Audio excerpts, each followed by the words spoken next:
Welcome to Week 8 podcast. All right, everybody. Here we go. It's Sam, and with us we have Rob. How's it going, Rob?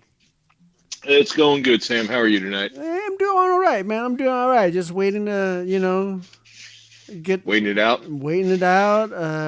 Trade deadline, the official trade deadline of the NFL went and came by, and Yeah. yeah, Broncos interesting. beat the Chiefs. Broncos beat the Chiefs. Yeah. Yeah, I wouldn't have predicted that. Sorry. I know it's not fantasy relevant. I actually could kind of almost see that coming. Yeah. The Broncos have played them tough, and man, that was right in between San Diego and going to Germany to play Miami, and boy, the Uh, Chiefs sucked that day. you Man, did know, they? and just real quick, just to end it real quick because it's not fantasy related, but Patrick Mahomes was supposed to be ill, I guess, a little sick, Yeah, he maybe. was he Yeah, was sick. He he was gets. getting IVs all game long. Oh, However, that has nothing to do with the fact that the Chiefs lead the entire world in perfecting the drop pass. I've never seen it done better by a team. That includes high school, Pop Warner, elementary school. It's an amazing thing. They can drop them with maybe the best pass dropping team of all time, Sam. all We right. got that going for us. Let's get going with fantasy, and hey, let's check the standings here. Let's take a look at Conference One, Earth Division. Let's see if anything happened there. Belichick made at 5-3, Australia Kings at 5-3, Dean Gray at 3-5, and then Wolfpack at 3-5. Anything interesting? No, Belichick mates on a three-game No, winning streak. we got 6 weeks to go, and I don't see anybody eliminated yet. So Belichick made on a three-game win streak. He's looking good. Straight LA kind of man. He's on a two-game losing streak, but he's had some tough losses. So this is it's going to come down to it. Scotty took a tough loss this week. I was intimately involved, and Wolfpack. I play him this week, so this team. He's a powerhouse. Yeah, nothing there. What do you got on win? And then the win division, the Hart Foundation at 6-2 with the 4-game winning streak. So good for him. The Autumn win Yeah. 4-4. Kelly Cougars at 3-5, and Ninja Assassin at 2-6. Yeah, well, we won't dwell on you too long there with that 2-6. Nah. Really at this point, fellas, if you're not at 1,000 points, you're probably not going to have a good season. So, Dang it, Rob! I'm 50 away, yeah, 50 points away. yeah, but it's yeah, it's your team's averaging buck 19. So, Yeah, yeah, yeah. Hart Foundation 4 in a row. He's rolling, man. He is rolling. Autumn win got a big win this week, or was it a tough loss? I can't remember. He Tough lost. loss. Oh my God, it was close. They've been back. Those teams have been back and forth. He's been in some tough ones lately. Kelly Cougars hanging in there. There we go. What do you Yeah. got? Fire, Yeah, let's fire. go to Conference 2. The Fire Division, Degenerate Bastard at 5-3, the Gangrene at 5-3, High Roller at 4-4, and the Bag in the Bat at 2-6. Yeah, Degenerate is a legit 5-3. Gangrene's a legit 3-5, coming in at 5-3. High Rollers is probably 3-5, 4-4, somewhere in there. In the back of the bat, he should be about 0-8 at this point, but that's how that goes. It's good to see that Tay is human, so he's having one of them seasons, man. Yeah, yeah. Yeah, Degenerate's probably thinking what he's got to do to shake this merry band of miscreants below him, but we're kind of hanging tough with him. High rollers, he's subtly hanging in there, so we'll get him to him Yeah, let's look in at the end. the water division. El Oso Verde with the monster game this past weekend, 6-2. Saz at 5-3. New Denver at 3-5, and Mad Dog at 3-5.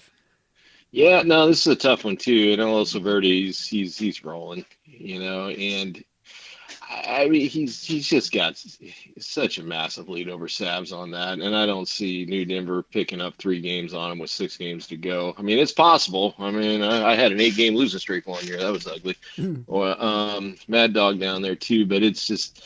I mean, these guys got the points a little bit to hang with them, but I mean, you kind of got to go with Sabs 2 games back at that point. That's such a wide margin. So, kind of, it's got a couple young guys in there, kind of beating it up out there. So, but gang old timers like Gang Green and Sabs kind of trying to keep it interesting. Denver, he's kind of fading. So, We'll see how it goes. All right, here we go. Week 8, right? Degenerate Bastard, straight LA Kings. This is a good game. This is a big game, actually. These guys lived up to it here. This is 168, 137. Michael coming in 100% efficiency rating. Ooh, damn, Wow. Kind of like yeah, me yeah, last yeah. week. Yeah, yeah, kind of like you. Let's find where this one broke down, man, because Jalen versus Josh did not disappoint. Jordan and Brock were pretty close. James Cook, man, I got him now too. This dude's pretty good, and they don't run the ball there inside the 20 with Buffalo. It's interesting. Mm. They also incidentally don't win Super Bowls or even AFC Championship games or hell most playoff games for that matter. But hey, Josh gets stats. So Saquon, I mean, it's just where is the difference here? Stephon Probably Diggs. comes out. Yeah, Stephon Diggs came in nicely, but he was down a little bit. Excuse me, not nicely. Yeah, it kind of looks like Michael kind of got him at the running back position this week. So, because he runs three out of there with Cook, Stevenson, and Taylor, and comes in with 19, and Michael gets 28 out of just two guys. That pretty much do it, huh? Because other than that, this is a pretty close match there. Straight LA. Wow, this is an interesting one. Falcons, Chiefs. When you think of fantasy football elite defenses, you don't think of the Falcons and the Chiefs, but they ran them out there Mhm. and they had a pretty good week. So good game for Michael. He keeps rolling straight LA. You still got a great team, man. So leaving Devontae Smith on the bench is hard, but he's got lots of options though. Yeah. That's a good team. That's a good team, man. That's one where you probably, he's got a lot of talent. Could be a curse. High rollers, Wolfpack. Excuse me, Sam. Give me a minute here. Wolfpack won a game this week. He did. Pretty He good, did, and he's convincingly, yeah. Yeah. with 146 even almost. 146. Pretty He's good. still he's still at least left lots of points on his bench coming in at Mm. the 84% efficiency rating. I'd like to go back and study Todd's efficiency rating over the years. I'm pretty sure it's going to be the lowest of anybody in the league. It's not the lowest this week, but 84. Oh, man, this is CD Lamb. CD Lamb had a huge week. So did Joe Burrow. Joe Burrow looking good up there in San Francisco. He looks Healthy. healthy Yep. again. Yep. Speaking of not healthy, Kirk Cousins. Kirk Man, Cousin. that Mm. was a bad week for quarterbacks last week. There are, whew, man, I mean, dude, there's like, yeah, good luck. If you don't have one, you might be suffering right now. High rollers, not a great week. Gus Edwards, 39 though. Yeah, he just 39 out of Gus Edwards is huge. Oh, Kareem Hunt yeah. comes in pretty decent. He didn't get anything out of well, I mean, hell, he's got the entirety of the Rams receiving core out there, but Yeah, I just saw that. yeah, that didn't work out too well this week. So he might want to. I don't know. Who am I to give advice? If I was looking at that, I might think. I don't know. I don't know if Cooper Cup and Puka Nakua is sustainable at this point, but we'll find out. All right, New Denver Kelly Cougars. Man, this is a good game. Kelly Cougars perseveres by 2 points. 2 points. Wow. Man, so and he even got outscored at the tight end position 5-3. Yeah. Alvin Kamara, best game in a while there. Man, remember Alvin Kamara used to be fantasy gold. Even Derek Carr wasn't too shabby this week. Yeah. Tua had a nice week. Up against Kelly Cougars, he loves them, but just not enough going on. Joe Mixon coming in, playing the one quarterback, leaving the 25 points from Russell Wilson on the bench. Mm. Ouch! Ouch! I mean, first of all, you got to ask yourself, why do I even have Russell Wilson on my roster? Hey, hey, hey, hey, hey. So, all right, moving on to El Oso Verde and Ninja Assassin. My guess, if you didn't ask me and you blindfolded me who won this game, I would say El Oso Verde. Am I right, Sam? Yes, you are Yeah. correct. Wow. Am I? Sam, 70.6. Efficiency? Really? Dude, you're Man. making Todd look good here. What the hell are you doing? 70. Dude, you need, I mean, bro, you're barely passing a college course here, man. Come on, man. No credits for that. Oh, You did boy. start Russell Wilson. That was good. Sam Howell, 45 points on the Somehow, bench. against the Eagles, I figured, you know what? I'm going to be safe and put Sam Howell on the bench. That's what I get. Hey, Rob. Yeah, What do you always say, Rob? Start your studs. Yeah, That but you Sam always Hell's say. not a stud. Sam Hell's not a stud. But Uh, again, I say this is a two quarterback league, man. Every time you go into it, it's when you win without two quarterbacks, especially now that you can carry that third one on your bench if you need to for the weeks where you don't have to drop him for bye or whatever. Anytime you win in this league with one quarterback, you kind of puffed your chest out a little bit further. You're like, yeah, that's pretty good, man. So that's pretty tough. It's just hard for me, Sam, to believe in any universe that Dante Foreman was ever going to get more points than Sam Howell in any game, including in the snow. So uh, enough of your team. enough of my team. Yeah. Also ready. Elo Verde won with one quarterback, by the Yeah, way. He but wasn't exactly efficient either. He came in at 90%, but that's just because he's got talent up and down the roster. Matt Stafford, leaving Tyreek Hill on the bench. What the hell is that? why? Why? I think he's just toying with you now, Sam. Why? Yeah. I mean, and Dallas defense is hard to predict every week. I swear they're never consistent. I don't know. I don't No, know. no, They're I good this agree. week. But yeah. Oh, they were huge this week. So, Oh, I mean, Ellis Alberti's got a truckload of talent out here. oh It's yeah. Look, he's stacked. look at his I tight mean, when end you're scored over double digits. That's a good day for a tight end. yeah, yeah, he's blabbering something to me the other night about how he had two elite tight ends, and I was like, What? shut up, Why do you have you two know. tight ends? So he's got two of them though. I think he thinks he's toying with us. But yeah, when you put up 189, you leave Tyreek Hill on the bench. I guess you're feeling a little cocky right now, huh? Yeah, So running yeah. the one quarterback out there. So Hey, and he coming in big, man, big. congrats. Yeah, no, he's got a team.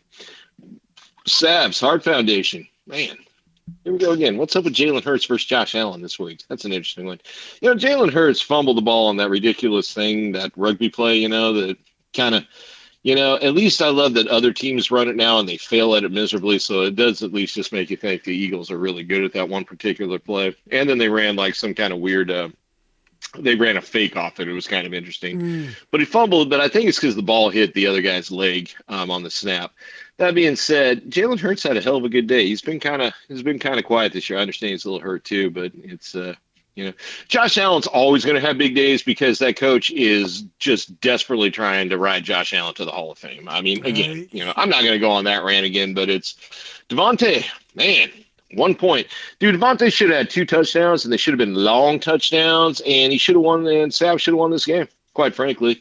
I mean, it's ridiculous. That guy was running. First of all, it's ridiculous how the Detroit Lions just failed to cover Devontae Adams that poorly. And then beyond that, it's ridiculous that Jimmy G is such a schmuck that I mean, dude, it's ridiculous. It can't happen. The Raiders mercifully fired Josh McDaniels, who, honestly, outside of what Urban Meyer might be, and what Jeff Saturday, the high school coach, might be the worst coach in the history of the NFL, dude. I mm-hmm, mean, mm-hmm, he's terrible. Just mm-hmm. terrible. Savs, man, he probably should have won that game, but Cody, he puts something up every week to win. It's not a knock on Cody. He's just coming in with a standard 150, so it's kind of a run of the mill week. That's a strong team. Savs needed it more than Cody, but it's hard foundation rolls. Jameer Gibbs, man, nice revelation there. And he did start Tyreek Hill. What do we got up next? Oh God, Gang Green versus Dean Gray. Close So game. Close game. yeah, it's one of those where I was watching very intricately. So my team basically sucks. And you can tell that is the case in a week where I struggled to win, even though I came in with 145, in a week where Patrick Mahomes had probably the worst fantasy game of his entire career. Mm-hmm, mm-hmm. He's had a couple duds. But not like But it was this. Yeah. yeah, but it was weird though. When I'm looking at this, I really, for the life of me, can't figure out why it's even this close at the end of the day. And really, what it kind of comes down to is Kittle 17, Darren Waller 0, and that's, I mean, but other than that, it seems like a kind of either. I mean, I destroyed him at quarterback, and we're kind of running the mill on the slight advantage of the rest of the way, but. It's just, I don't know. So anyway, thank God that Jared Goff is Jared Goff and threw a ridiculous pick six that made no sense. And, so there we go. Yeah, it was cool. I was happy with it.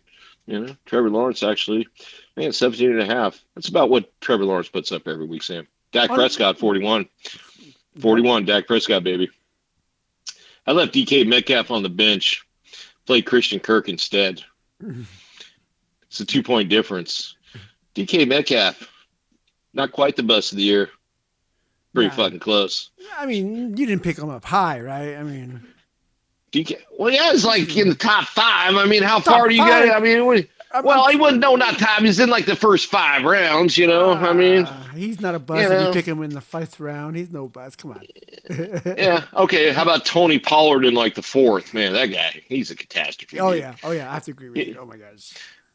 Well, let's talk about Christian McCaffrey, but with Belichick made. Belichick made 138, bag of the bat 116. Dude, Tay not coming in real efficient this week either, leaving Zach Moss and Bijan Robinson out there.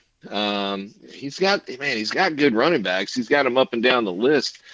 You look at this team and you can kind of see where the problem is because it's not bad, but he's really shy at wide receiver there.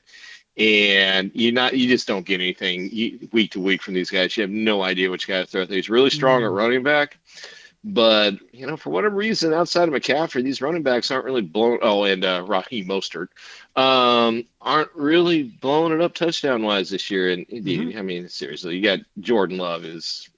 Well, I guess he's 4 times better than Patrick Mahomes this week. Yeah.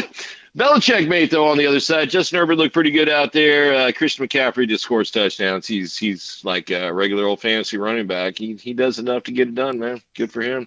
Seattle Seahawks defense coming up big against that's a good game there. Kind of middle of the road. Autumn win, Mad Dog. Man, Mad Dog coming in. Dude, at this point, if you get to 150, you got to think you're going to win, right? But I mean, it's really if you get to 145, you got to think you're going to win. We get a lot of guys right around winners, right around that 140 to 148 range, don't we? Hmm. Oh yeah.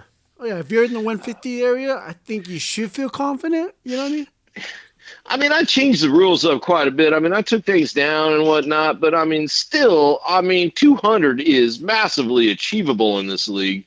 And, I mean, the days of 350, the 300 as a high point are gone until, we adjust the rules up again. But it's right now, I mean, you got to figure like a 275 is a remarkably good score, but 200 is achievable. And I think we've done it once maybe this season. And I'm not even sure we've done it once, but dude, we're not even hitting 150, and it's not because it's just, dude, it's just the scoring's weird this year, man. Just a lot of things that are off. I don't know what it is, I can't put my finger on it, but I mean, yeah, you come in around 150 and you're like, fuck, I didn't win, and usually you're like, yeah, 150 is a coin toss, but now it seems to be a dominant force, so.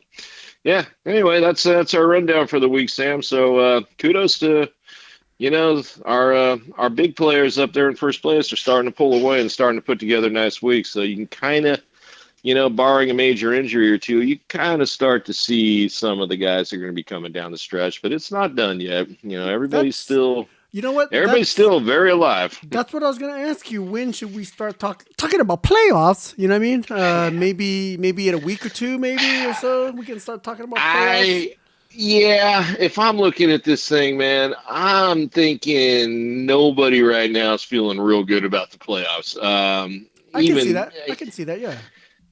God, I mean, Hard Foundation's probably thinking, okay, I can kind of, start making some decisions to kind of set himself up for that. But, Autumn Wind and Kelly Cougars aren't going away necessarily. And I mean, who's to say you're not going to get it rolling? And and the wild card's just wide open in all these things. I mean, that is, Yeah. Yeah. I mean, you literally have, let's say that 5-3 is a wild card over in the conference two. You got 1, 2, 3, 4, 5 teams that would be vying for that. And honestly, that would be degenerate. So you got 6 teams very, very much alive for that. Elo Silverity at 6-2. It's not impossible for him to fall back in the wild card. I mean, Stabs can easily pick up 2 games. He's going to have to do it though. Hmm. So yeah, I mean, this thing's wide open still. So Wide and open. that's the point, right? Yeah, for sure. Yeah, And dude, it's and injuries are happening, buys are happening. So look, you guys got to be active in the waiver wire. I feel like you just said, Rob. You know those oh, wild cards are wide open. You got to keep playing. Got to keep hitting those waiver wires.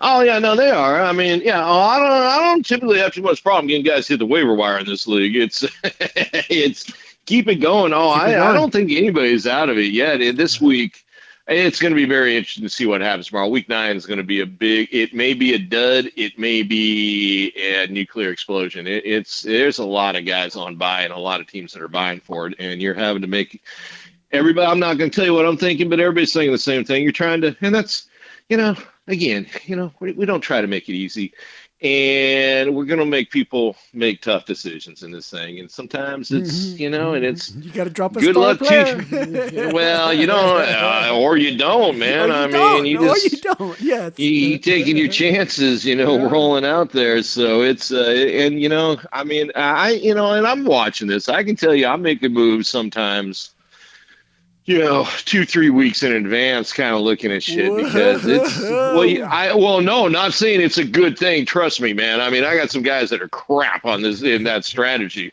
I mean, remember, I picked up 2 Watsons one week, figuring they were pass or buy, and they combined for 0 points. But I mean, that's how you kind of looking at it. You're going, man, I'm trying to set myself up here and try to come back around to it. And it's honestly, it's a hell of a lot of fun.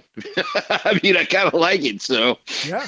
I don't know if we'll ever go quite this thin again, but it's for a 1 year kind of run, it's really it's pretty interesting. So and I don't think we're that thin anyway, but it's I just think when we roll the tight end back in with a wide receiver, I think you'll see this not quite be so stressful. But that tight end and defensive position are they're a little limiting. I won't argue that. You got a lot of options in the other way, but if you want to throw those guys out there, that's your choice. So Yeah. it's been a lot of fun though. Oh yeah. I do feel like I've spent more time trying to manage a fantasy roster on the waiver wire and setting my team up than probably I ever have in the past. So I'm liking it, man. Yeah. All right. All right. Well, thanks for tuning in to the podcast, everybody. And again, make sure you hit that waiver wire tomorrow afternoon. And for me, for Rob, good luck, everybody. Thanks, Sam. All right. Good luck, Thanks. everybody.